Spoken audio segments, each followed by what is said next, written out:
Good morning students. आज हम पढ़ेंगे सोशल का लास्ट चैप्टर लेसन 23 हमारी शासन व्यवस्था। तो हमारी शासन व्यवस्था कैसी है, कैसे चलती है, क्या सदन है उसके, क्या मंत्रिमंडल है, उसके बारे में जानते हैं। ओके। भारत एक विशाल देश है। और हाँ, एक बात और सबसे कहूंगी कि बहुत ध्यान से चैप्टर को पढ़ें, सुने जो कुछ मैं समझा रही हूँ, वरना आपको कुछ भी समझ में नहीं आएगा। तो इसलिए ध्यान से जरूर सुने।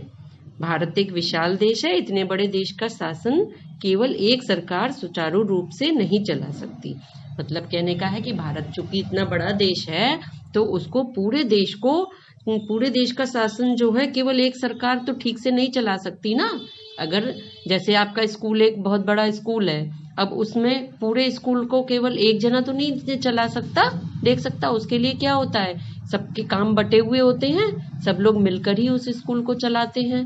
अकेले प्रिंसिपल तो नहीं चला सकता ना स्कूल को, या डायरेक्टर जो है वो भी अकेले नहीं चला सकते। क्या होगा, उसके लिए सबके काम बटे हुए होते हैं, क्लासेस बटी हैं, टीचर्स बटे हुए हैं, हर तरह का अलग अलग काम करने के लिए अलग अलग लोग हैं, तो सब मिलकर ही चलाते हैं। इसी तरीके से देश का भी शासन सभी मिलकर चलाते हैं। तो देश के कुशल प्रशासन के लिए क्या किया जाता है, पूरे देश को अनेक राज्यों और संघीय प्रदेशों में बांटा गया है। अलग अलग राज्यों में बांटा गया है देश को। हमारे देश में एक केंद्रीय सरकार है तथा सभी राज्यों में राज्य सरकारें हैं। हमारे देश में क्या होता है, एक तो केंद्रीय सरकार होती है और जो जितने भी राज्य हैं, हर राज्य की अलग अलग राज्य सरकार होती है। केंद्र शासित प्रदेशों का प्रशासन केंद्रीय सरकार के अधीन होता है। जो केंद्रीय सरकार होती है, वो जो मेन सरकार होती है, वह पूरे देश को देखती है, और उसके अधीन में ही केंद्रीय सरकार के अधीन में ही क्या होते हैं, केंद्र शासित जो प्रदेश हैं अपने, वो केंद्रीय सरकार के अधीन होते हैं, और राज्य सरकार के अधीन अपने अपने राज्य होते हैं। पूरे देश से संबंधित मामलों की देखभाल केंद्रीय सरकार करती है। पूरे देश से संबंधित कोई भी मामला होता है तो कौन देखती है, केंद्रीय सरकार देखती है।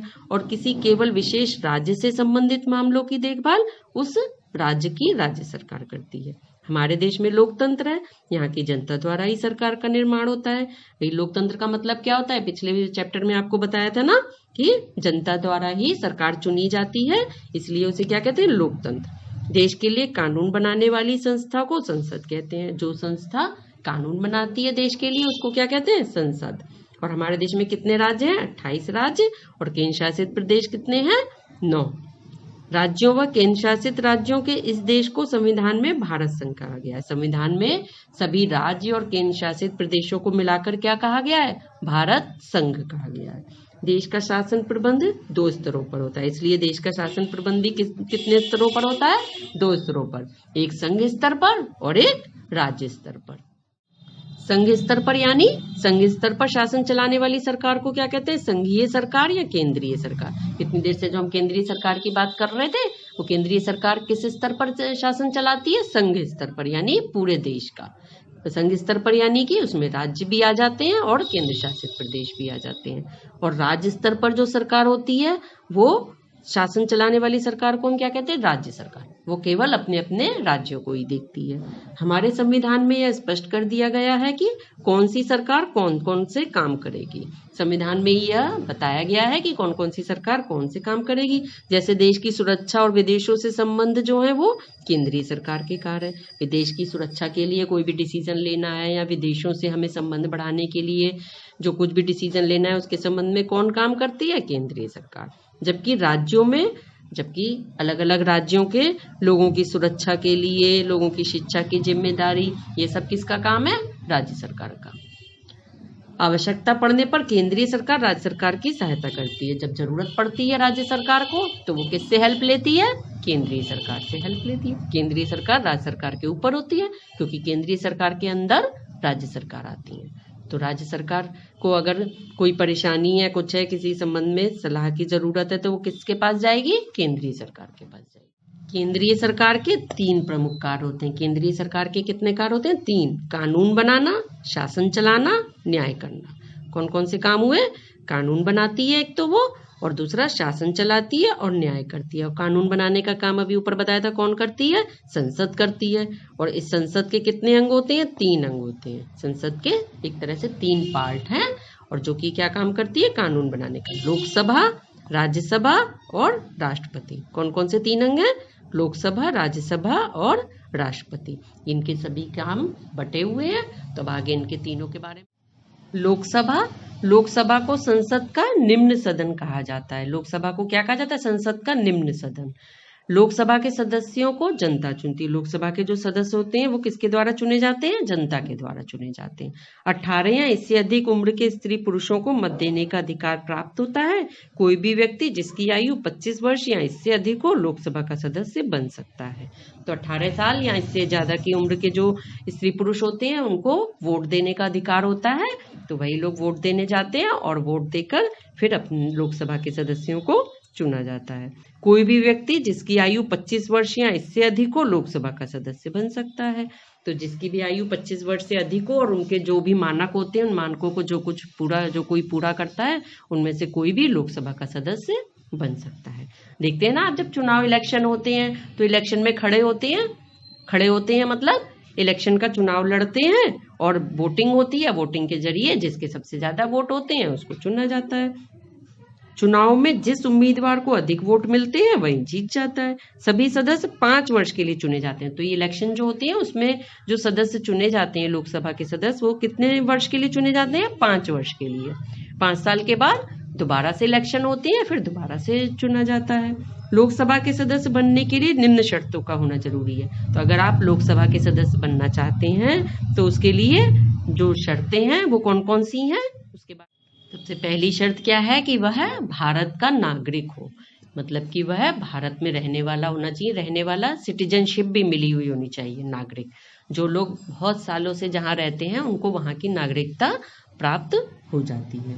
वह पागल या दिवालिया ना हो, और ऐसा नहीं है कि वह पागल या दिवालिया हो तो वो, अगर पागल या दिवालिया है तो वो इलेक्शन नहीं लड़ सकता।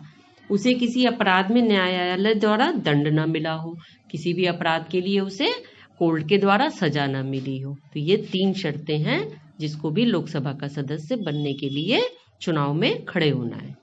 लोकसभा में 545 सदस्य होते हैं। टोटल कितने सदस्य होते हैं लोकसभा में? 545।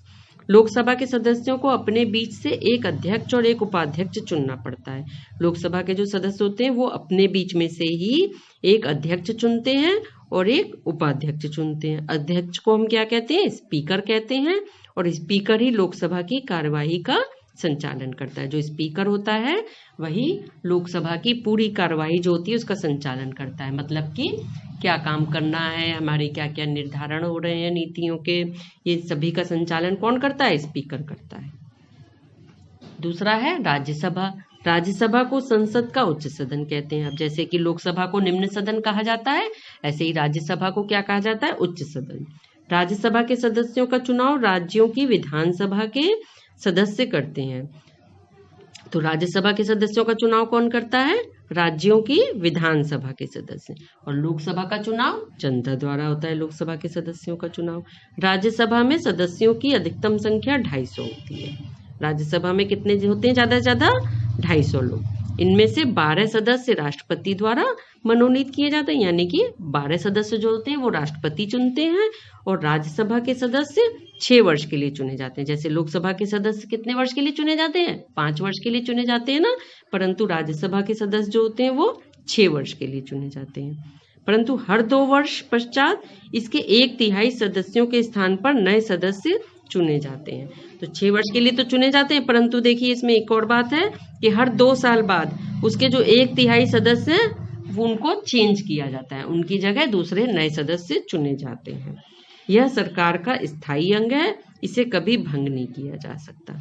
इसे क्या कहा जाता है? स्थायी है ये, इसे कभी भी भंग नहीं होता। लोकसभा भंग हो सकती है परंतु राज्यसभा भंग नहीं होती। इसके बाद तीसरा वो क्या है? राष्ट्रपति।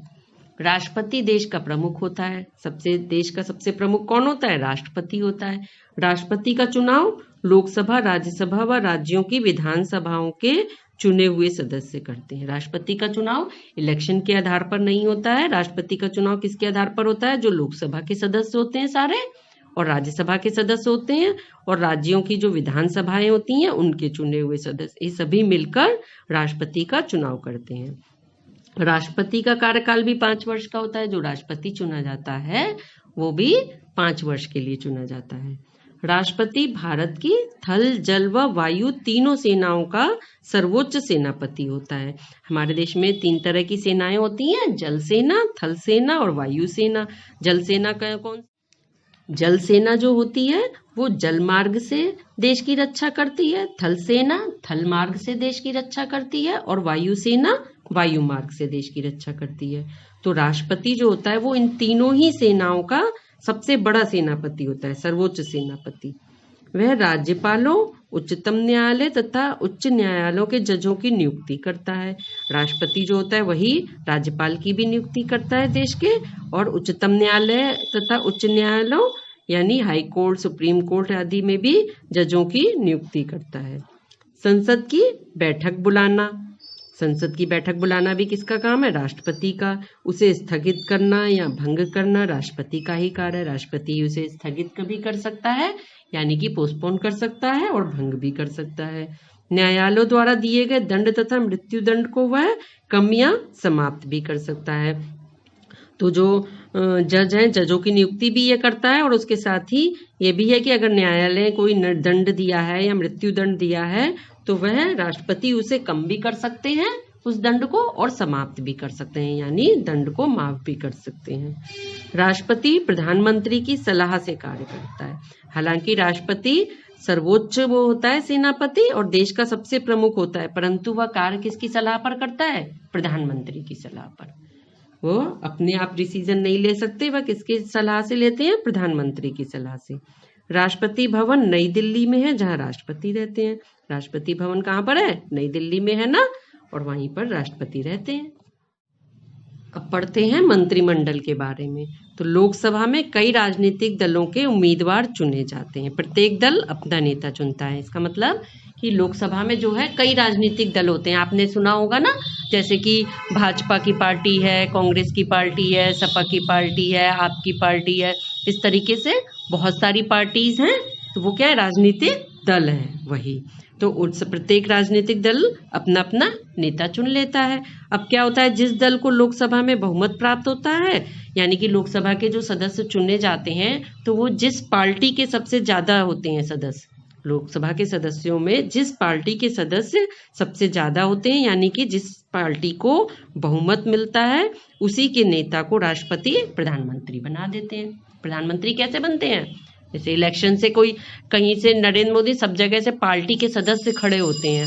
अब लोकसभा के सदस्यों में वही पार्टी के सदस्य जीतते हैं। अब जिस पार्टी के सदस्य सबसे ज्यादा होंगे लोकसभा में उनको, उन्हीं के नेता को ही राष्ट्रपति जो है प्रधानमंत्री बना देते हैं। तो हर पार्टी का एक नेता होता है। अगर किसी भी एक दल को बहुमत प्राप्त नहीं होता है, मान लिया किसी भी एक दल को बहुमत नहीं है, सबको थोड़े वोट मिले हुए हैं और किसी भी एक दल को बहुमत नहीं है, तो ऐसे में राष्ट्रपति क्या करते हैं? किसी ऐसे दल के नेता को प्रधानमंत्री बनाते हैं जो दूसरे और छोटे छोटे जो पार्टीज होती हैं उनको अपने में मिला लेते हैं, जिससे कि उनको बहुमत मिल जाता है। तो अगर किसी एक पार्टी को पूरा बहुमत नहीं है तो वो छोटी छोटी दूसरी पार्टीज को अपने साथ मिला लेती है और जो पार्टी मिलके फिर उनको बहुमत प्राप्त हो जाता है। प्रधानमंत्री और अन्य मंत्रियों को मिलाकर मंत्रिमंडल बनता है। अब जो प्रधानमंत्री बनता है फिर वह बहुत सारे अपने अलग अलग जगह के अलग अलग मंत्री बनाता है, मंत्रिमंडल बनाता है। अलग अलग जगह के मतलब अलग अलग कार्यों के लिए अलग अलग तरह के मंत्री होते हैं, जैसे विदेश मंत्री, रक्षा मंत्री, शिक्षा मंत्री, इस तरीके के सभी मंत्री बनते हैं ना। तो प्रधानमंत्री सभी मंत्रियों को बनाकर फिर क्या बन जाता है? मंत्रिमंडल। और मंत्रिमंडल ही देश का शासन चलाता है। कहते हैं ना, प्रधानमंत्री अकेले नहीं चलाता देश का शासन, कौन चलाता है? मंत्रिमंडल देश का शासन। जिसके अंडर में जिस तरीके का काम होता है वह वही उस काम को संभालता है। जैसे आपके सब्जेक्ट टीचर होते नहीं होते हैं, जिस सब्जेक्ट का जो टीचर होता है, जैसे मैथ्स का डिपार्टमेंट मैथ्स के टीचर को है, हिंदी का डिपार्टमेंट हिंदी के टीचर को है, तो इस तरीके से सारे टीचर मिलकर ही तो स्कूल को चलाते हैं। वो अपना अपना डिपार्टमेंट संभालते हैं, अपने अपने सब्जेक्ट। इसी तरीके से मंत्री भी सब अपना अपना डिपार्टमेंट संभालते हैं और उस तरीके से देश का शासन चलता है। मंत्री संसद के सदस्य होते हैं, इसलिए वे संसद के प्रति उत्तरदायी होते हैं। मंत्री जो है वो चूंकि संसद के सदस्य होते हैं तो इसलिए वो संसद के प्रति उत्तरदायी है। अगर उनकी कोई भी गलती है, कुछ भी है, तो उसके लिए उन्हें कहाँ जवाबदेही देनी पड़ेगी? संसद में जवाबदेही देनी पड़ेगी। अब पढ़ते हैं राज्य सरकार के बारे में। केंद्रीय सरकार की तरह ही राज्यों में अपनी अपनी राज्य सरकारें हैं। लोकसभा की तरह राज्यों में विधानसभाएं होती हैं। विधानसभा के सदस्य जनता के द्वारा चुने जाते हैं। विधानसभा के सदस्य 5 वर्ष के लिए चुने जाते हैं। विधानसभा के भी सदस्य जो है 5 साल के लिए ही चुने जाते हैं। जनता जो जैसे केंद्रीय सरकार की तरह क्या है, सब राज्य की अपनी अपनी सरकारें होती हैं।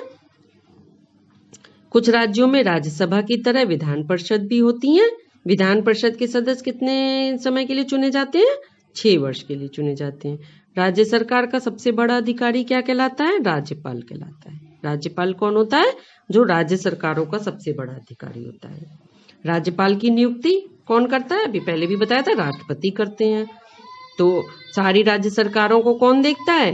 राज्यपाल देखता है। राज्यपाल क्योंकि उनका सबसे बड़ा अधिकारी होता है। राज्यपाल विधानसभा में बहुमत दल के नेता को मुख्यमंत्री नियुक्त करता है। राज्यपाल क्या करता है? जिनको विधानसभा में बहुमत मिलता है उसी दल के नेता को मुख्यमंत्री बना देता है। तो हर राज्य का एक मुख्यमंत्री बनाया जाता है ना। तो मुख्यमंत्री कौन होता है? जिसको विधानसभा में बहुमत मिला होता है। मुख्यमंत्री की सलाह पर राज्यपाल दूसरे मंत्रियों की नियुक्ति करता है। मुख्यमंत्री की सलाह पर ही राज्यपाल क्या करता है? दूसरे मंत्री जो होते हैं उनको भी नियुक्त करता है। इस प्रकार राज्य का मंत्रिमंडल बनता है। तो जो अभी हम ऊपर बात कर रहे थे वो किसकी मंत्रिमंडल की बात कर रहे थे? लोकसभा के मंत्रिमंडल की बात कर रहे थे। और ये किसकी है? प्रत्येक राज्य का मंत्रिमंडल। प्रत्येक राज्य का मंत्रिमंडल राज्यपाल की सलाह से बनता है। अब आगे पढ़ लेते हैं सर्वोच्च न्यायालय और उच्च न्यायालय के बारे में। तो सर्वोच्च न्यायालय क्या है? सरकार का काम लोगों को न्याय दिलाना भी है। भाई किसी के भी साथ कोई अपराध होता है, किसी के साथ अन्याय होता है, तो उसमें लोगों को न्याय दिलाना भी किसका काम है? सरकार का काम है। और न्याय दिलाने के लिए क्या बने होते हैं? न्यायालय यानी कोर्ट। हमारे देश का सबसे बड़ा न्यायालय कहाँ है? नई दिल्ली में है। इसे क्या कहते हैं? सर्वोच्च न्यायालय। सर्वोच्च न्यायालय की इंग्लिश क्या होती है? Supreme court. तो सबसे बड़ा न्यायालय कौन सा है? कोई आपसे पूछेगा तो सुप्रीम कोर्ट। और सुप्रीम कोर्ट कहाँ पर है? नई दिल्ली में है। सर्वोच्च न्यायालय के न्यायाधीशों की नियुक्ति राष्ट्रपति करता है। सर्वोच्च न्यायालय के न्यायाधीश यानी कि जज की नियुक्ति कौन करता है? राष्ट्रपति। उच्च न्यायालय राज्यों में न्याय दिलाने के लिए बहुत से न्यायालय होते हैं। प्रत्येक राज्यों में न्याय दिलाने के लिए क्या होते हैं? बहुत से न्यायालय होते हैं यानी कोर्ट होते हैं। और राज्य का सबसे बड़ा न्यायालय उच्च न्यायालय होता है। किसी भी राज्य का जो सबसे बड़ा न्यायालय होता है वो क्या कहलाता है? High court. उच्च न्यायालय, हाई कोर्ट, सर्वोच्च न्यायालय, सुप्रीम कोर्ट। सुप्रीम कोर्ट पूरे देश का सबसे बड़ा न्यायालय होता है, कोर्ट होता है। और जो हाई कोर्ट है वो राज्य का सबसे बड़ा न्यायालय होता है। समझ गया? सुप्रीम कोर्ट और हाई कोर्ट में अंतर? हाई कोर्ट कहाँ का होता है? राज्य का सबसे बड़ा न्यायालय। और सुप्रीम कोर्ट कहाँ का होता है? पूरे देश का सबसे बड़ा न्यायालय। उच्च न्यायालय के न्यायाधीशों की नियुक्ति भी राष्ट्रपति द्वारा की जाती है। तो उच्च न्यायालय के जो न्यायाधीश होते हैं, जज होते हैं, उनकी भी नियुक्ति राष्ट्रपति करता है, यानी कि हाई कोर्ट की भी राष्ट्रपति करता है। और सुप्रीम कोर्ट के न्यायालय की भी जज की नियुक्ति राष्ट्रपति ही करता है। ठीक। तो चैप्टर थोड़ा सा आप लोगों को टफ लग रहा होगा क्योंकि ये चीजें अभी आपकी समझ से थोड़ा बाहर होंगी, परंतु मैंने समझाने की कोशिश की है आपको। इसको और पढ़िएगा तो और अच्छे से समझ में आ जाएगा। ठीक है।